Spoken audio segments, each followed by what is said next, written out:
আসসালামাইকুম। এই ভিডিওটা হবে কিভাবে অ্যাকাউন্ট ক্রিয়েট করবেন এবং কিভাবে আপনারা অ্যাকাউন্ট ভেরিফাই করবেন আর কি। খুব গুরুত্বপূর্ণ ভিডিও, মনোযোগ সহকারে সবাই দেখবেন, ঠিক আছে? তো প্রথমত আমাদের গ্রুপে যে লিঙ্ক বা আপনারা যে রেজিস্ট্রেশন লিঙ্কটা আমরা গ্রুপে শেয়ার করবো, অথবা আপনি যার মাধ্যমে রেফার করবেন তার লিঙ্কটা এখানে দেখতে পারবেন, ঠিক আছে? সেই লিঙ্কে ডিরেক্টলি ক্লিক করে দিবেন, অথবা আপনি এই লিঙ্কটা কপি করবেন। ওকে, কপি করার পরে আপনি চলে যাবেন ক্রোম ব্রাউজারে যাওয়ার পরে উপরে এই লিঙ্কটাকে আপনি সার্চ দিবেন। ওকে, ফুল লিঙ্কটা কপি করার পর সার্চ দিবেন, দেওয়ার পর দেখতে পাবেন এখানে রেজিস্ট্রেশন ফর্ম চলে আসছে, আপনি এটা ফিল আপ করতে হবে, ঠিক আছে? তো কীভাবে করবেন, এইখানে দেখতে পাচ্ছেন স্পন্সর নেম, এটাতে হাত দিবেন না কেউ, ঠিক আছে? এটা হচ্ছে আপনি যার মাধ্যমে রেফার হচ্ছেন তার একটা স্পন্সর নেম, ঠিক আছে? সো এটা কাটবেন, এটা কাটলে আপনার অ্যাকাউন্ট হবে না, এটাতে আমরা কোনো হাত দিব না, ঠিক আছে?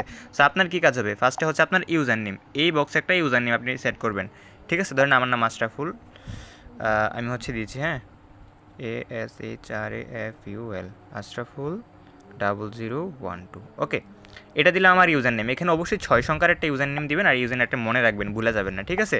তারপর এই জায়গায় হচ্ছে আপনার একটা ইমেল দিতে হবে, ঠিক আছে? সো আমি আমার ইমেলটা দিয়ে দিব, ASHRAFUL আশরাফুল 163@gmail.com। আপনার যে জিমেল সে জিমেলটা দিবেন। ওকে, আচ্ছা, এবার আসি এইখানে হচ্ছে আপনি আপনার মোবাইল নাম্বারটা দিয়ে দিবেন, এইখানে হাত দিবেন না, এখানে বাংলাদেশ ডিফল্ট দেওয়া আছে, আপনারা জাস্ট এখানে আপনাদের মোবাইল নাম্বারটা দিয়ে দিবেন আর কি। ওকে, তো আমি এখানে আমার মোবাইল নাম্বারটা দিয়ে দিব। আচ্ছা, মোবাইল নাম্বার দেওয়া শেষ হয়ে গেলে আমরা এখানে দিব হচ্ছে পাসওয়ার্ড। এখানে আপনি অবশ্যই একটা স্ট্রং পাসওয়ার্ড দিবেন 6 অক্ষরের, আর সেম পাসওয়ার্ডটা কনফার্ম হিসেবে আবার এই জায়গাও দিবেন, ঠিক আছে? আমি এখন পাসওয়ার্ডটা টাইপ করতেছি। আচ্ছা, সেম পাসওয়ার্ডটা আমরা কনফার্ম পাসওয়ার্ডে টাইপ করে দিব, যে এইখানে যে পাসওয়ার্ডটা দিছি, এই যে এইখানে এই পাসওয়ার্ডটা আবার এইখানে দিয়ে দেবো, ঠিক আছে? আচ্ছা, আমাদের ফুল ফর্মটা ফিল আপ হয়ে গেলে আমরা এখানে সাইন আপ বাটনে ক্লিক করব, ঠিক আছে? এই যে এখান থেকে এটা এগ্রি করে আমরা হচ্ছে সাইন আপ বাটনে এখানে একটা ক্লিক দিব। ওকে, এই যে এই বাটনটা একটা ক্লিক দিব, দেখতে পারতেছেন আমাদের কিন্তু অ্যাকাউন্ট হয়ে গেছে, ঠিক আছে? সো এখন আমাদের অ্যাকাউন্টটা ভেরিফাই করতে হবে। দেখেন উপরে কিন্তু আমাদের অ্যাকাউন্টটা আনভেরিফাইডেড দেখাচ্ছে, দেখছেন, ভেরিফাইডেড নাও। আর আমরা যদি আমাদের প্রোফাইলে ক্লিক করি, যে আমাদের প্রোফাইলে যদি ক্লিক করি, যে প্রোফাইলে যদি একটা ক্লিক করি, তাহলে দেখেন আমাদের প্রোফাইলটা কিন্তু আনভেরিফাইডেড, দেখেন, দেখতে পাচ্ছেন এখানে কিন্তু আমাদের প্রোফাইল কিন্তু ভেরিফাইড করার কথা বলতেছে, আমার কিন্তু ভেরিফাইড না। ওকে, সো তার জন্য আমরা কী করবো, ভেরিফাইড করার জন্য উপরে যে ভেরিফাইড না অপশন আছে সেটাতে একটা ক্লিক করবো। ওকে, তো উপরে ভেরিফাইড নাওটা ক্লিক করলাম, করার পর আমাদের এখানে কিন্তু একটা ইন্টারফেস চলে আসছে। সো এখানে কিন্তু আপনি যদি বিকাশ দিয়ে পেমেন্ট করেন তাহলে বিকাশ দিয়ে করতে পারবেন, আর নগদ দিয়ে করতে চাইলে আপনি কিন্তু নগদ দিয়েও করতে পারবেন। এখানে কিন্তু আমাদের দুইটা অপশনই চালু থাকবে, ঠিক আছে? বিকাশ এবং নগদ, আমাদের দুইটা অপশনই কিন্তু আমাদের এখানে চালু থাকবে। সো আপনি যেইটার মাধ্যমে পেমেন্ট করতে চান সেটার মাধ্যমে কিন্তু আপনি এখানে পেমেন্ট করতে পারেন। সো এখন আমি বিকাশে পেমেন্ট করবো, তার জন্য আমি বিকাশের উপরে ট্যাপ দিব। ওকে, তো বিকাশের উপর ট্যাপ দেওয়ার পরে দেখতে পারতেছেন এখানে কিন্তু একটা বিকাশ নাম্বার শো করতেছে, ঠিক আছে? এই যে দেখতে পারতেছেন এখানে এখানে কিন্তু একটা বিকাশ নাম্বার শো করতেছে, হ্যাঁ, এই যে এখানে বিকাশ নাম্বার শো করতেছে। ওকে, আমি একটু জুম করে দিই।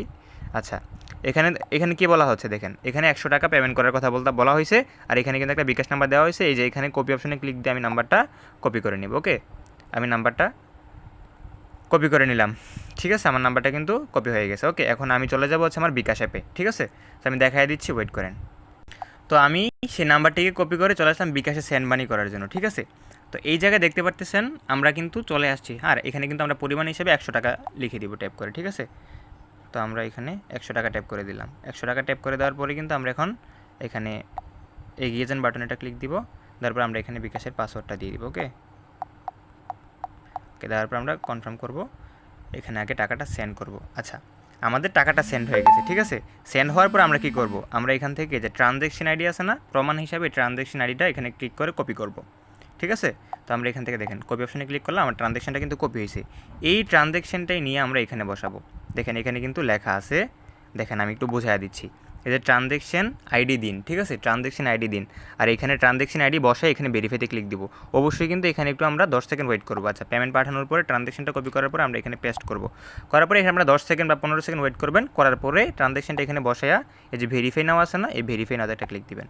তো আমি ভেরিফাই নাওতে ক্লিক দিছি, এখানে আবার 10-15 সেকেন্ড একটু ওয়েট করবেন। ভেরিফাই করার পরে 10-15 সেকেন্ড ওয়েট করবেন, আর ভেরিফাই ক্লিক দিয়ে আপনি বের হয়ে যাবেন না। ভেরিফাইতে ক্লিক দেওয়ার পরে 10-15 সেকেন্ড ওয়েট করবেন, দেখেন আমার অ্যাকাউন্টটা কিন্তু ভেরিফাই হয়ে গেছে। দেখতে পাচ্ছেন আমার অ্যাকাউন্টটা কিন্তু সাকসেসফুলি এখান থেকে ভেরিফাই হয়ে গেছে, অ্যান্ড আমি কিন্তু এখন ভেরিফাইড মেম্বার। আমি যদি প্রোফাইলে ক্লিক করি তাহলে দেখবেন আমার কিন্তু সব কিছু এখন ভেরিফাই হয়ে গেছে।